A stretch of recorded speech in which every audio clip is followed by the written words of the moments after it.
500 years ago, England was emerging into a new era. After years of war, plague, and famine, the kingdom was enjoying peace and prosperity under the reign of the first Tudor king, Henry VII. A new class of business-savvy farmer was thriving, boosting food production. And then over she goes. While wool from their sheep was generating half the nation's wealth. Many of the nation's farms were under the control of the biggest landowner in England after the king, the monasteries. Their influence could be felt in every aspect of daily life. They were not just places of religion. They were at the forefront of technology, education, and farming. But with the daily lives of monks devoted to prayer, they depended increasingly on tenant farmers who worked and tended their lands. Steady, girl. Now, historian Ruth Goodman and archaeologists Tom Pinfold and Peter Ginn are turning the clock back to Tudor England, here at Wealden Downland in West Sussex, to work as ordinary farmers under the watchful eye of a monastic landlord. And again. And get to grips with Tudor technology. Quite noisy. It's a really violent process. While immersing themselves in age. This is merry England, for heaven's sake, so to speak. Let's enjoy it. This is the untold story of the monastic farms of Tudor England.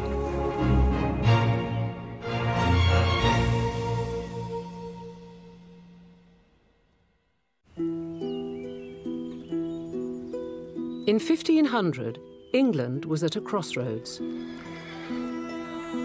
The subsistence farming of the medieval era was giving way to a modern spirit of commercialization.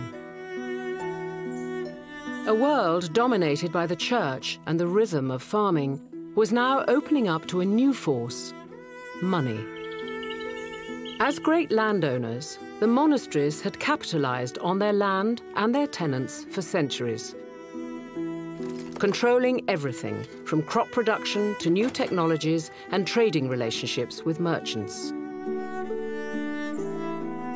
But now, as more and more monastic farms were being rented out, Tudor tenant farmers realized that they too could make a profit from the land. Ruth is doing the monthly accounts. In fact, the monasteries were becoming much more businessmen and perhaps businesswomen. They were thinking that we're so accustomed to these days. The farming calendar was still shaped by the cycle of religious festivals, traditionally celebrated with a special market day. Falling 7 weeks after Easter, it commemorated the descent of the Holy Spirit to Jesus' disciples. Although the team's main income will come from their sheep, Tom and Peter have also been raising geese to sell. We've got 2 sitting over there, 6 very angry ones there. So we're going to have a load of little goslings pretty soon. That's very exciting. Just hope these ones come out then. A bit of hissing starting up.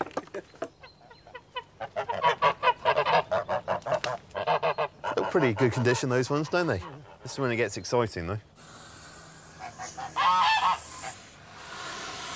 They're certainly good mothers, aren't they? Because they're hissing, they're protecting their nests. Yeah, I'm always a little wary of being in here. Actually, in my opinion.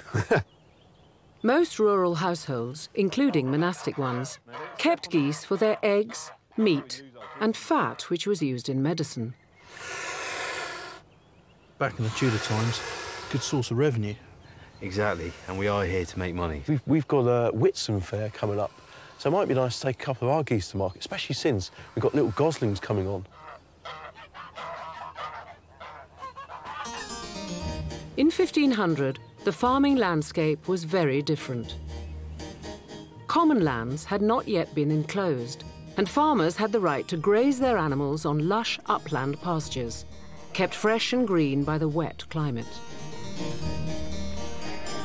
It meant sheep produced longer, fuller fleeces, putting English wool in great demand. Raw fleece and woolen cloth accounted for 75% of England's exports. For hundreds of years, the monasteries had dominated the trade, keeping huge flocks of up to 20,000 sheep. May was the time of year for flocks to be driven from the uplands back to the farm, for the most profitable job in a sheep farmer's calendar, shearing. To control the sheep on the journey, made from hollow cow horns. Are these going to be any good for controlling our sheep? They will be in the confined spaces of the lanes. If you've got a gap you don't want them to go through or they're hesitating, then you can throw some stones ahead of them and that will frighten them out of that gap. Yeah. That's the plan. Hopeless. I just missed them entirely. The crooks, known as houlettes, were invaluable to the Tudor shepherd who looked after a whole community's sheep in the wide open countryside. Oh, that was a bit better. Yeah, that's better. Whee! Yeah. But gathering the sheep out in the open was a difficult task.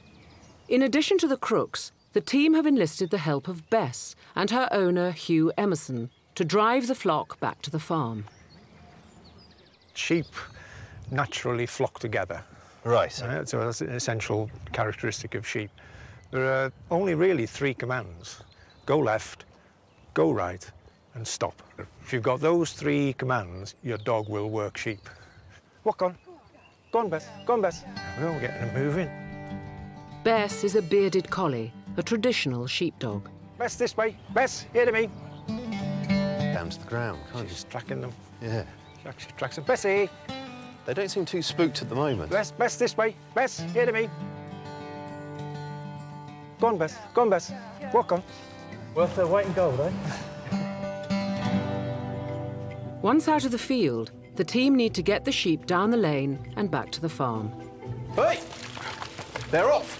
Crook time, isn't it? Oh. Head, head. Good. They know where they want to go. They'll get there. Tudor shepherds lived on a knife edge. Disease commonly claimed up to 1/3 of their flocks. So safeguarding healthy sheep was vital. Watch those flanks. They're going again. Stay on the lane. These crooks are actually pretty good. I'm going for the scattergun approach with stones. Love it. Oh, they've seen the grass now. No bother now. Yeah. Safely back, there's one more job to do in preparation for shearing.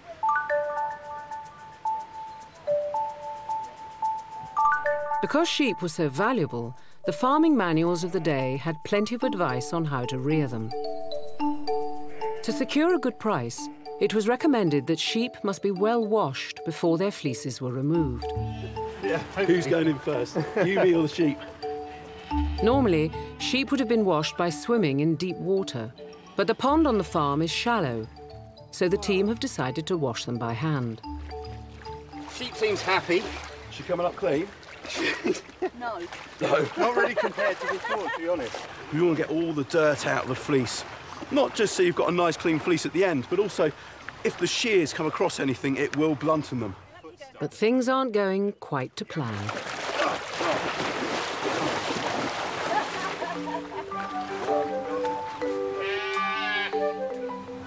Yeah, runaway sheep.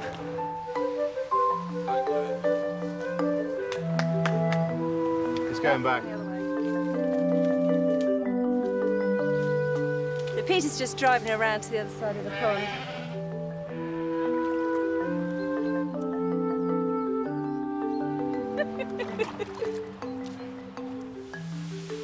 Right, another victim. Come on. Come on, girl. You'll enjoy it once you're in there. Everyone else has. Come on. Whew. Here we are. Hello. I mean, what's the deal with the wool? If it's really mucky. Well, if it's all glued together by dung, then you can't use it. It becomes unsaleable and unusable. Oh, that was a good dunk. So doing this increases a farmer's profit margins, It does essentially. indeed. done. Let her out. I thought they were supposed to be white sheep, these ones.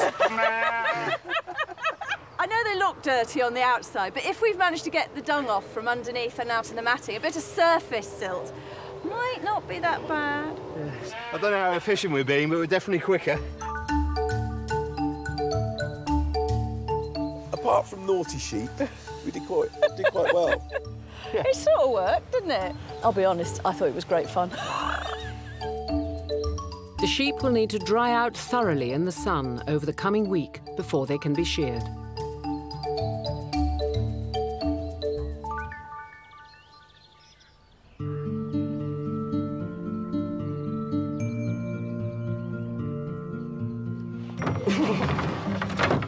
Oh, it's cold, cold, cold, cold, cold, cold.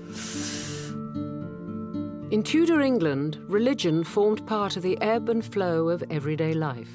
But people also turned to the church in times of need, especially during illness. The church taught that saints interceded on behalf of those who worshipped them, bringing good health and curing ailments. But people didn't rely solely on the saints.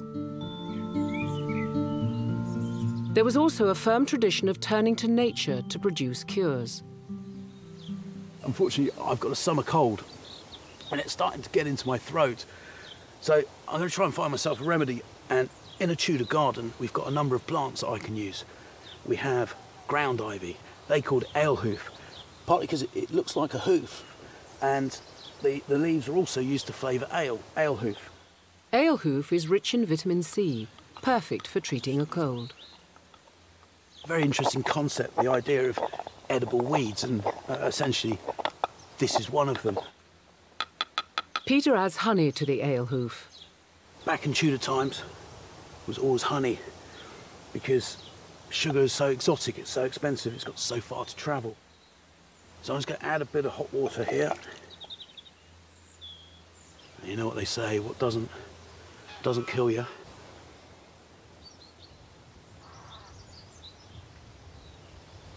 That's really nice. That's really good. Hopefully that'll work its magic. So for me, it's back to work. Ooh, getting stiff. In addition to revenue from sheep's wool, money could also be made from their milk. Like many Tudor farmers, Ruth plans to supplement the farm's income by producing cheese to sell at the upcoming Whitsun market. Milking sheep for sheep's cheese was really common through the High Middle Ages, but was already beginning to go out of fashion, if that's the right word, in 1500. Basically, a cow gives so much more milk than a sheep, more than 10 times as much milk. So many people were beginning to leave off milking their sheep and turning for milk instead to a cow. But monastic herds were a bit different, basically because they were so large. When you've got these huge flocks up on the hill and somebody's got to be there looking after them day and night anyway, milking them and making use of that produce just makes a whole lot more sense. And the milk itself, well, that was mostly used for cheese making, and that's what I plan to do. Keep your feet out of it, girl. No.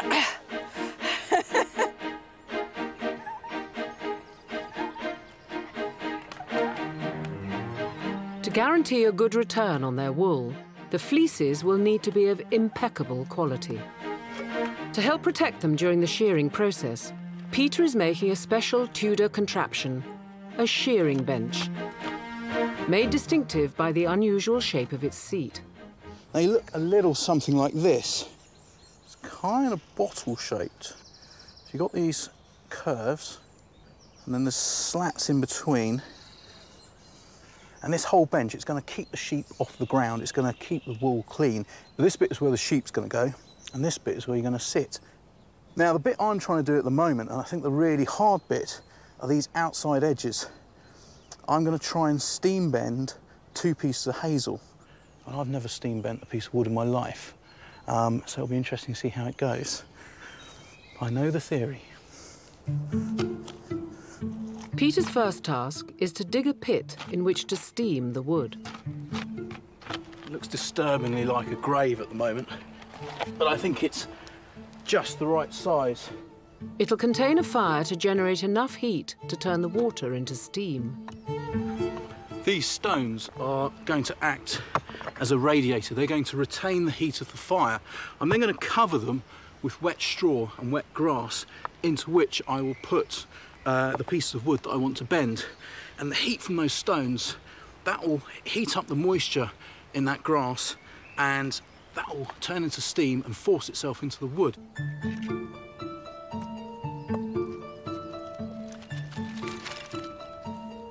To make my fire, I've essentially built a chimney, and inside that I'm going to put a few oak shavings, and around it I'll put my wood upright. And the thing about the wood being upright is it will transport this heat up and just get that fire going.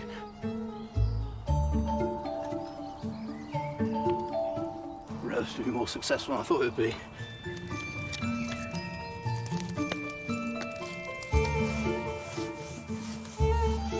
A dairy was a vital part of any substantial Tudor farmstead. Run by the woman of the house, the profits traditionally belonged to her rather than the household. Ruth is getting straight to work, making her sheep's cheese. I've just heated the milk over the fire next door, bringing it up to blood temperature. And now I'm going to settle it in wooden bowls. And I'm doing that because I don't want it to cool down too quickly. I want the wood to insulate, to keep my milk as warm as possible. Ruth adds rennet to the sheep's milk. Rennet is an enzyme extracted from a lamb's stomach, and it will coagulate the milk into solid curds and a liquid called whey. Having stirred it, I now want to leave it very still. And if I've got the right temperature and the right strength of rennet, over the next sort of half an hour or so, it will set into curds and whey. Seemingly simple in construction, Tudor dairies were cleverly designed to regulate temperature, vital, especially in the summer months. The dairy is attached to the north-facing side of the farmhouse, so that the main building shields it from the heat of the sun. Then you'll notice the windows. You can see that they provide loads of light, but more importantly, they provide ventilation. I've got a through draft. The next thing to look at is the floor. Tiles. These tiles are not glazed, they're porous, which means that they will hold water, and that is really important. That's where the clever bit comes in. Here we go. The water sinks into the pores of the tiles and sits there. And then gradually, over the next few hours, it quietly evaporates. And as it evaporates, it cools the room. And with my strong cross draft between my north and my east windows, it's drawing that damp air out all the time, allowing more to rise and fill its space. This room will sit at between 5 and 6 degrees, almost regardless of what the weather does outside. Oh, wow, the heat coming off this is intense. We're pretty much ready to steam our wood. Ah, dear. Either that, we're going to set fire to our straw, and then we'll have to start again. Peter is soaking his straw in hot water to ensure it's saturated. On it goes. It's this water that will be turned into steam by the heat of the fire stored in the stones. There we go. Oh. Right. I think I've got to be pretty fast with this. You can already see the steam coming up. Some sort of vision of hell. There we go. Wood in. And of course, this isn't going to catch fire, because fire needs 3 things. It needs heat, which it's got.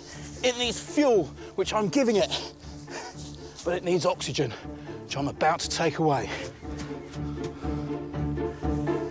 This technique dates back to Anglo-Saxon times, but would still have been used in the Tudor period for the production of ships, weapons, and tools. The reason why I have to work so quickly is because already you can see the steam coming up. and I've got to keep that steam in there, because otherwise the straw will dry out and there won't be the moisture to steam my wood.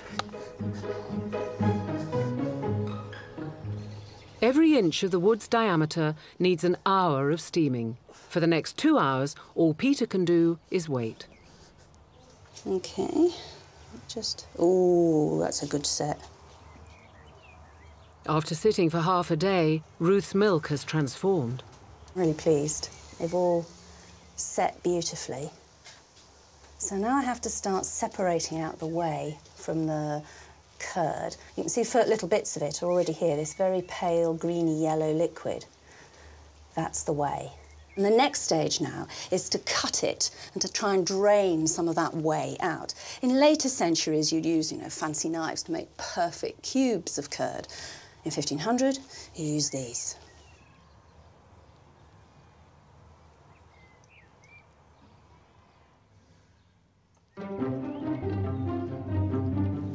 Ruth transfers the curds and whey to strain through the cheese mould. Right, now if I just pop that up on my draining stool, you should start to see the whey is dripping through.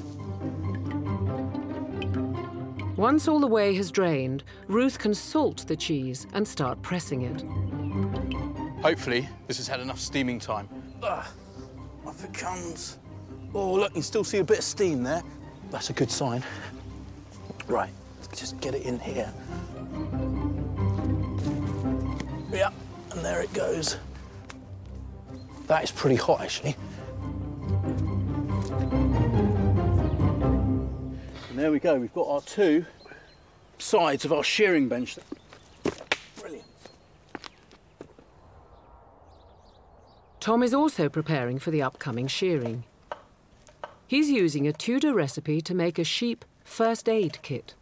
What I'm doing is making a salve for our sheep, just in case of nicks or cuts. It stops the parasites getting in there, prevents things like maggots, which will obviously harm the sheep, but also affect the quality of the wool.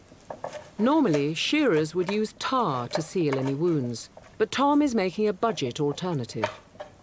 Quite simple. Just, here we go. To make broom salve. 4 ingredients: broom, which is what I've just been cutting up. I need suet, I need brine, and I need urine. I'm just going to finish off this bit of broom here.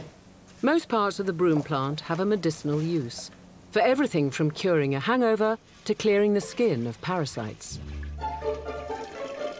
But the salve's crucial ingredient is the urine.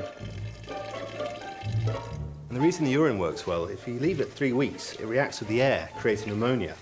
And ammonia is what actually gives our salve its healing and cleansing properties. Mix it together. Okay, see that out. Interesting thing is, quite often they were using things, they weren't 100% sure why they worked. I mean, it's acts of faith.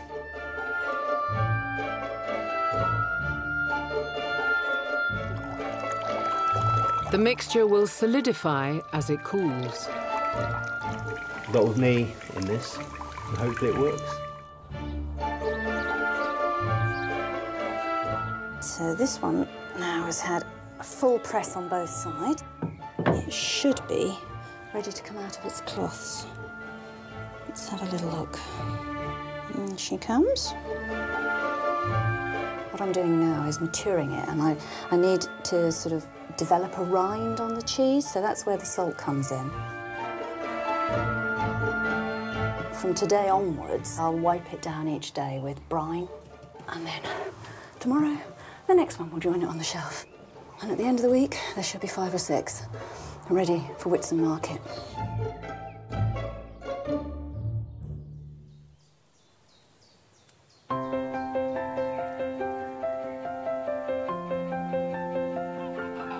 It's the 19th of May, St. Dunstan's Day, and it's time for spring cleaning.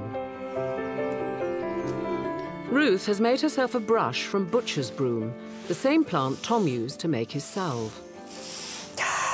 Works really well, this broom. This seems to get everything out of all the little crooks and crannies. Now, I might stick a bigger, longer handle in it. The geese are fattening up nicely for market, but there's some bad news about the eggs. I'm having a look around, and there's just no evidence whatsoever of any eggs hatching. I've got a goose here that's sitting, but it's over a month now and no sign of any goslings. And that means we can't actually increase our gaggle. It's not the end of the world. However, we want to make money. I mean, this is why we have them. This is why we're feeding them, looking after them. Best we can hope for, sell them for meat and feathers, and that's about it. But there's welcome news elsewhere on the farm. After a run of fine weather, the sheep are dry and ready for shearing. In some areas of Tudor England, the right time to shear sheep was determined by astrological signs and the phase of the moon.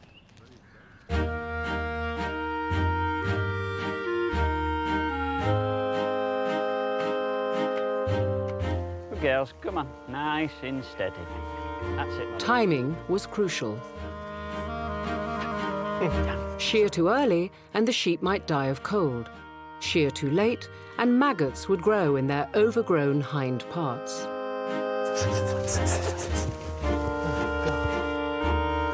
Not really easy, is it? Oh, right, let's get this shearing bench together. Your Tudor flat pack. My Tudor flat pack. It's very impressive, actually. Right. I look made to measure almost. Specialist shearers were often brought in to help get the job done.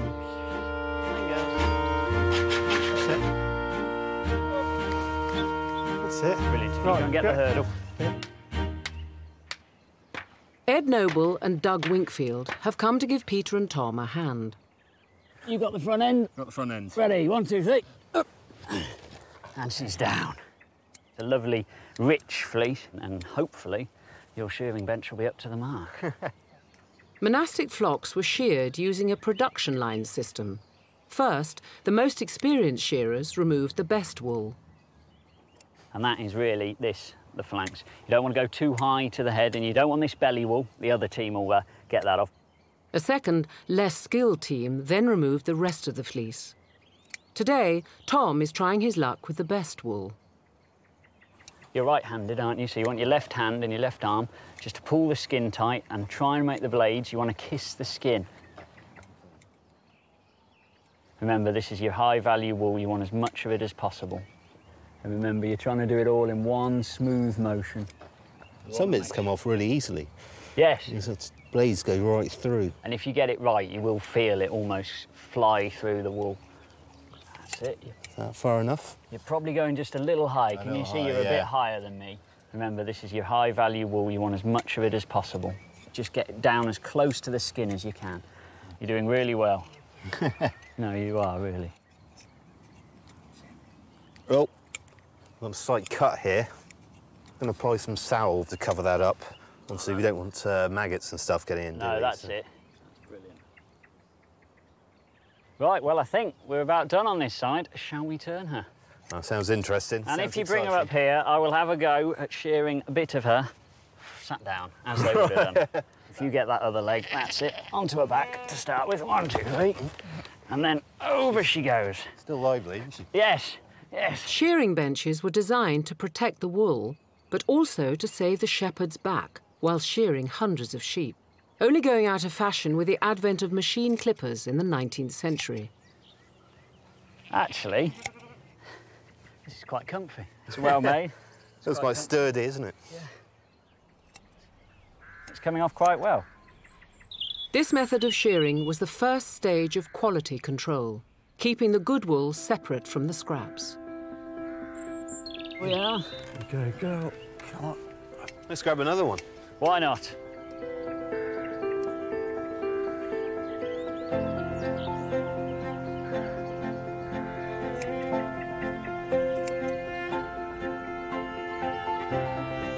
Sheep in Tudor England were not yet organised into breeds, so wool buyers used a system of classification based on the quality of the wool, its colour, length and coarseness.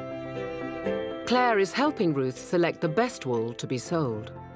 Not going to be doing a perfect job as a shearer. There'll be bits of field, there'll be bits of manure or dung. Yeah, so a bit like that. That would be hard to pull apart nicely. Get rid of it. Right, I'm getting rid of it. The quality of fleece in the wool trade varied enormously. Tudor tenant farmers had a reputation for producing inferior wool, and some merchants even refused to accept fleeces that weren't farmed directly by the monastery. Why then is it that the monasteries have this reputation for really good wool and tenant farmers have a reputation for much poorer wool? Money. Money. If you own the land, you put your sheep on the best bits. If you have lots and lots and lots of sheep, you can choose from a huge number for good genetic stock, good breeding stock. If we're going to send this off to the monastery, we have to select only the very best of our wool in order to meet that quality bar. Now the wool just needs to be weighed for the farm's records. So just move it along. No, that's still a lot heavier that side. That level? Yeah, it looks about level. So that's just a smidgen over £20. So for 10 fleeces... Very good. That's not bad, is it? They're pretty good fleeces, then. Any wool not good enough for the monastery is now Ruth's to make cloth for the home.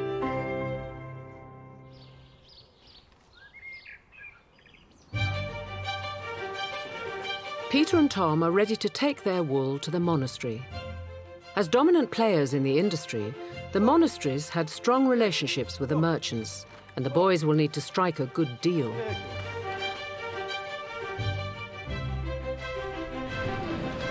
$1,500 was a good time to be a wool producer. Under Henry VII, the value of sterling had fallen, meaning British goods were now cheaper to buy in Europe, and the cloth trade was expanding. Not only was English wool fine, it also grew longer than on European sheep, a result of better nutrition from English pastures. Professor James Clark and wool grader Richard Martin will judge its quality. If it was good enough, it would have been sold along with the abbey's wool to the merchant. What do we actually think about this wool? Well, you're a big chap, so I think it's absolutely fantastic. When you look at some wool like this, you could judge some of it by just looking at it. You're looking for wool which is fairly even coloured, and then if you feel the wool, there's all sorts of things you can tell about the quality. If you sort of spin a bit of yarn in your hand and you break it next to your ear and it goes ping, then the fibres are strong and the yarn will be strong. But if it pulls apart, the chances are there's weakness in the fibre.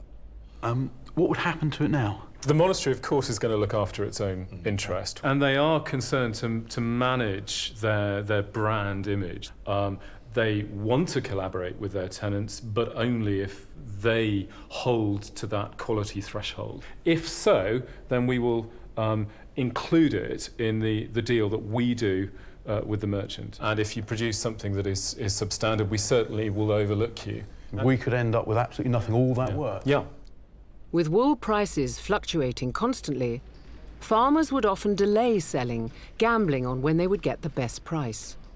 Assuming I will pass the test, are we likely to see any money at the end of the day? Well, don't hold your breath. It's going to take a while. We deal with a middleman. The middleman brokers a deal with a merchant. The merchant then sells the wool on the European market. And really, it's only when that sale is concluded that money begins to pass back down the chain to the producer. You're putting your faith in the whole deal coming off. Well, I guess the question is, are you going to buy our wool? I am going to recommend that we put this into our brand wool, as James says. The one thing I didn't think was I was going to go home empty-handed. Well, as we say in the monastery, you have to have faith. For the time being.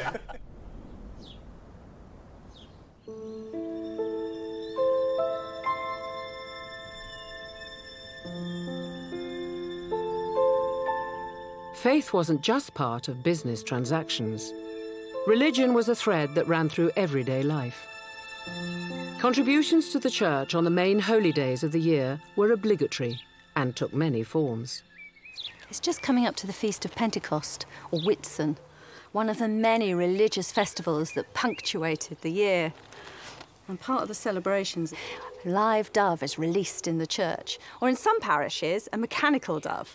And I get this year's star prize of making the mechanical dove. Ruth is using a mixture of soft cheese and lime to fix the feathers to her dove. The religious calendar, of course, was the calendar. That was the way that people kept track of time, knowing when to plant a crop, when to reap it. Also knowing things like, when you've got a meeting coming up, you'd say, oh, well, I'll meet you the day after St. Agnes Day. All sorts of ordinary practical things were linked and tied and counted by the religious rhythm of life. Come on. In preparation for the upcoming Whitsun market, the boys have been nurturing their flock of geese. I reckon he's the gander. Oh. It's good exercise for us. Give me a sheep any day. In the Tudor period, geese would have been driven many miles to be sold and required protection for their feet. Good job. Good job. Yeah, these feet, they're going to have to walk long distances. Well, these feet are designed for swimming, aren't they? Now, that beak's designed for pecking. Yeah, I appreciate you holding that. Many Tudor farmers would have used tar and sand to form a hard coating on the feet, but some use cloth or leather boots. Peter and Tom are testing out their own version. What do you think? Doesn't look convinced. I'm not overly convinced. Let's pull that tight and tie that on behind. But I tell you what, her heart isn't hammering or anything like that. She's perfectly calm. That one seems pretty secure. Looking pretty good. Give her a go? Yeah. We'll stand to one side in case she's... Oh, boots off. The other one's all right. On. No, it's not. Back to the drawing board. In 1500, manufacturing was the growth sector of England's economy. And at its centre was cloth. Before the Tudor period, England's main wool export was raw fleece. But competition from Europe meant demand for English fleeces had fallen. However, the demand for woolen cloth made in England was growing. English producers made some of the finest woolen fabrics, which commanded high prices on the continent. By the mid-1500s, cloth exports topped £1.5 million a year. So the first process is to card it. I mean, really, it's a sort of cleaning process, cleaning and organising the fibres. As a well-off farmer, Ruth would not have sold cloth, but she is processing her wool in the same way as commercial producers to make cloth for the farmhouse. But I think you can see that already it is starting to look more like soft, fluffy wool. Once the wool is prepared, it's time to spin. Some people call this a great wheel because it's big, and others call it a walking wheel because you spend such a lot of time walking backwards and forwards. Indeed, somebody once estimated that it could be about 30 miles a day a really good spinner walked. I'm not quite up to their standards. So a really good spinster, and that, of course, is the female form of somebody who spins. And they were mostly unmarried girls, so you can see why it was that the word spinster came to mean an unmarried girl as well as somebody who spins. Give the wheel one flick and walk backwards, controlling the fibres with one hand, 15, maybe even 20 feet, before I'm moving her arm round and changing direction, giving another flick. The same motion, wound the thread onto the spindle. When you look at the textiles that were actually produced during this period on this technology, it just blows your mind. There are threads produced by hand like this that rival anything any modern machine can achieve. Wool was not the only source of revenue for wealthy Tudor farmers, who constantly explored other ways to make money. In 1496, Henry VII was preparing to go to battle with Scotland and needed iron for the campaign. He invested in a revolutionary new method for producing iron, the blast furnace. The results were so impressive that Tudor farmers began building their own furnaces, a development encouraged by commercially minded monasteries. This is new technology. This is the new way to make iron. A half-size replica blast furnace has been built at the Rural Life Centre in Surrey. Expert Jeremy Hodgkinson is showing Tom and Peter its possibilities. The charcoal is fed in from the top of the furnace, as is the iron ore, and it slowly descends down through the furnace over the course of time. And as it goes down, of course, it melts, held in the bottom of the furnace in a liquid form, and then you allow it to run out into a mould, right? Have a feel. That's really solid. About every 12 hours, you produce a length of iron, probably 10 feet long, weighing about half a ton. Wow, that's huge. It is. It's very heavy. It's very heavy. The blast furnace produced the intense heat necessary to create liquid iron, which was easier to purify. To generate such heat required oxygen, provided by the bellows. The key to the bellows, of course, is water power, because what is powering those bellows is a water wheel, so that they pump that blast of air into the furnace. Hence it's a blast furnace. It's the blast furnace, yes. And am I right in thinking that these things ran for months at a time? Yes, they'd go into blast, they'd blow them in, as they would say, blow them in after the harvest, so once your labour force is available. Yeah. And then you'd work the iron through the winter, because then you've got a more reliable water supply. Once the iron was produced, it was remelted in a refinery and any impurities hammered out. What you get eventually is this, which is bar iron, suitable for blacksmiths to make into objects and ironmongers to sell. Here's a couple of pieces you can take back to the farm. I'll take this one, it's like me, it's broad and flat, and that one is thick. Square and, square and thick. Thank you very much. Okay, good to see you. Pleasure. Thank you. What are we going to make? This new, plentiful source of stronger, better quality iron opened up a world of possibilities. Without the blast furnace, the Industrial Revolution would not have been possible. In the rapidly expanding cloth industry, loom technology had also been mastered by 1500. With a sharp eye for business, the monasteries rented out commercial premises, reaping the financial rewards of other people's enterprise, including cloth production.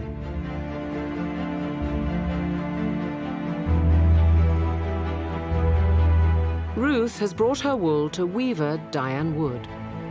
The first job is to set up the loom, a craft in its own right. I mean, we're putting all that yarn that we produced onto the loom, and we start with each thread at that end, and they all have to pass through these here, these shafts. Yes. The strings are called heddles.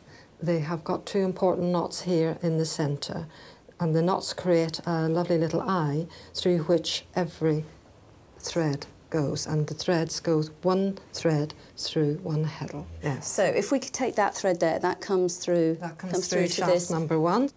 The threads are passed through either the first or second shaft, alternating across the loom. Just pull it through the eye there. That's it. Or not many to go, but still, let's get them right. Once all the threads have been passed through the heddles, they must go through a comb structure called a reed. The reed is designed to keep the threads evenly spaced. We have something like 600 threads here. We need to keep them all under control, and that's what the stages of processes are, putting order into the threads. Otherwise, we just have a giant knot. You'd have a terrible mess on your hands. The threads are tied to a beam at the front of the loom, known as the cloth beam. And just check that the tension is even all the way across. I suppose this only comes with practice, the getting the feel. It's the feel, it's in your fingertips, yes, yes. It is very technical, isn't it? Tiny, subtle changes make the difference between success and failure. Indeed, they do. Rods are inserted to spread the threads away from the cloth beam. These threads are known as the warp. The ones that Diane will weave adjacent to them are called the weft. So you press down on one of the pedals and one of the shafts comes up and the other one comes down. So now we've got half of our threads going up, half of our threads going down, and a gap between the two. The gap's called the shed. The shed. And that's where we pass the shuttle. It's the first thread through, and we pull the beater and beat the first weft into place. And then you press the other pedal, and the other shaft comes up. So now all the threads that were down were now up, and all the threads that were up are now down. And there we have weaving. That is it, isn't it? In some ways, this is a really simple piece of technology. In other ways, it's really quite subtle and complex, but whichever way you look at it, I mean, it hasn't actually changed that much. Yes, the only difference is it works a little bit faster. It's just to do with speed.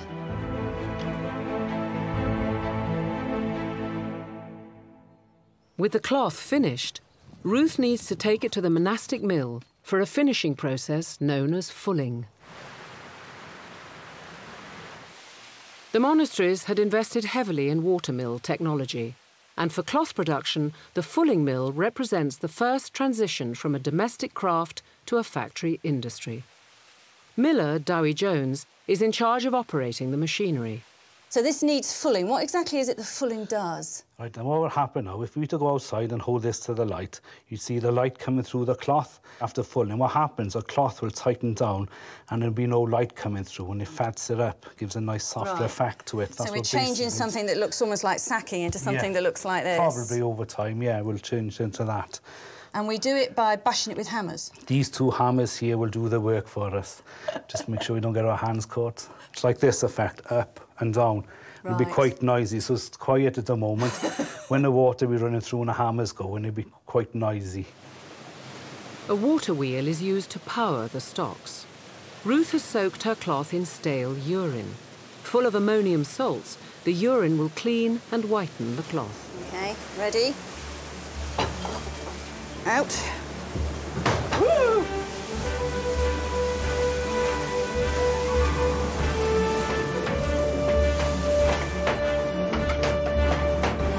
Quite noisy.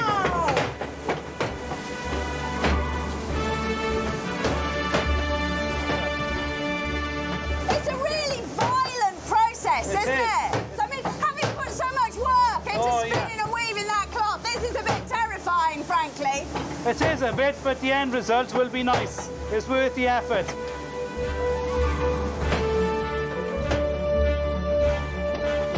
But using the fulling mill didn't come free. The monastery would have charged its tenants. As a tenant of the monasteries, we were required to use their mill. They had something of a monopoly. If we want our cloth fulled, we have to bring it to the monastic mill. Mills, therefore, were a really important source of income for the monasteries. It's another way, I suppose, of taxing your tenants. For centuries, fulling was the only mechanised part of cloth production.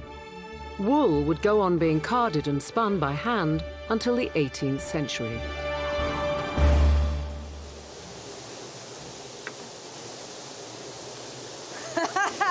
Look how it's changed. Look. It's all gone fluffy. It's all knitted up together. Needs a bit longer yet, but we're definitely getting somewhere. The fulling will take 6 hours to complete. For the final stage of Ruth's cloth production, Peter is putting the iron from the blast furnace to good use by making tenterhooks.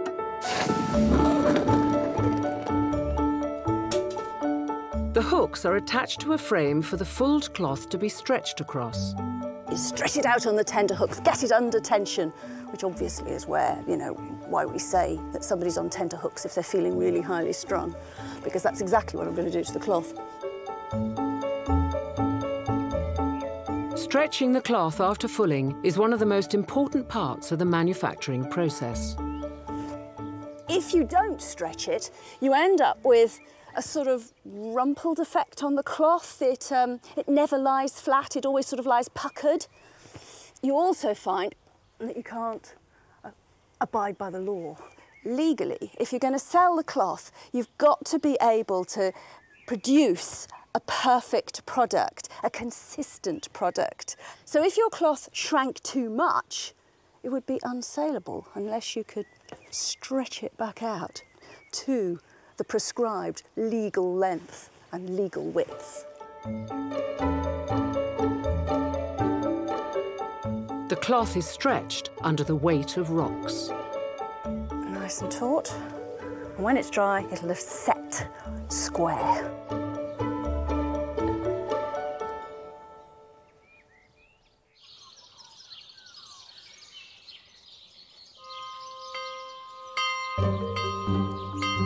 It's Whitsun morning, the feast commemorating the descent of the Holy Spirit upon the disciples. The team are attending church to see Ruth's mechanical dove, a biblical symbol of the Holy Spirit, take flight. Yep, I've seen it all. The cloth is finished. A chest of cloth like this represents a serious amount of wealth, as, to be honest, do the clothes I'm stood up in.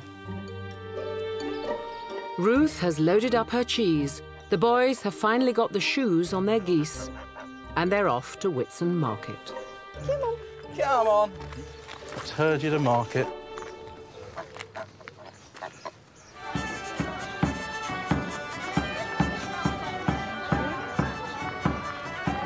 Attended by the whole community, the market was one of the few times in the year when strict trade regulations were lifted and ordinary farmers, rather than merchants, could sell their wares. I'm glad to get rid of these guys. No, I'm sick of them. They're so vicious, aren't they? Just aggression, isn't it? Geese for sale, people. Anyone want a goose? I'm interested in the geese. I'm not so interested in industrial. What I was going to say, if you don't want a whole goose, we've got parts of geese. Processed dairy products, cheese and butter, were often traded across considerable distances. Ruth's cheese might even have found its way to the markets of London. With the geese sold, the boys are off to see what their profits can buy them in the market. The Tudor era saw the world begin to open up. Advances in shipbuilding meant people were sailing further, and trade routes to the Middle East brought new and exotic products to England. All this sort of stuff we take for granted. It would have been new and exciting in Tudor England. And our most wonderful luxury. Not many people have seen these lemons and don't know what to do with them. I suppose England's wealth was built on the wool trade, and this is competition coming in right here. Well, if it brings things like this in, a bit of flavour, something we're not used to, I think it's very exciting. Yeah. Hi, Ruth. All right, Ruth. Hello. How's your cheese? I've only got a little bit left. That's fantastic. Well, it sounds like we've got a bit of time for a bit of fun. Bit of Morris dancing. Bit of ale. Bit of ale. Bit of music. Bit more ale. Let's go. Folklore historian Professor Ronald Hutton has come to join the festivities. Whitsun around 1500 is party time for two reasons. The first is it's a gap in agriculture. You've done your ploughing and your sowing and your weeding, and there's a bit of a space in which you can relax and actually have some fun. Other reason is it's warming up. Yes. Around about 1500, ordinary people have a serious shortage of indoor spaces which are warm, where they can gather in large numbers. The church is usually off limits because it's a sacred building, so you can't party in it. But come Whitsun, usually England's warm enough to be able to get outside. And in the open spaces, you can have as many people as you like. The maypole was a central feature of Whitsun's celebrations. Decorated with fresh foliage, it symbolised growth and new life, particularly significant in agricultural communities. But while young people still danced in this traditional way, there was also a new craze sweeping the country. The Morris dance is really, really hot and new and exciting around about 1500. It's a courtly dance, and it's leaking out into the villages around the royal palaces. In the original courtly form, it was an elaborate game by which strapping young men competed to show how far they could leap in the air, to dance with and woo a lady. Well, quite fashionable, though. Very, very much so, cutting edge. By Tudor times, Whitsun had become one of the most popular feasts of the year, where people let their hair down, indulging in revelry and merrymaking. The church initially was rather worried about this development because alcohol plus crowds equals misbehaviour. But then it learned how to cash in. So the church ale was invented, the Whitsun ale, which is this wonderful arrangement whereby people in the village would provide the raw materials for the food and drink. And then the villagers, when all this was ready, would pay an entrance fee. And the church would take the profits to supply its parish needs for the rest of the year. And everybody was happy, and it worked like an absolute dream each year. This complete intertwining of social life and religious life and economic life is so typical of this period, isn't it? Everything has a religious element to it. It's sort of almost like the air you breathe. Yeah, and pretty free of tension. On the whole, it had got it right. It had created a perfect medieval society. In many ways, too perfect. People began to worry there might be something wrong in the middle of all this. I mean, you sleep on that for a bit, you get a reformation. Yes. So we should enjoy the calm now before the storm begins. But this is merry England, for heaven's sake, so to speak. Let's enjoy it. Yes.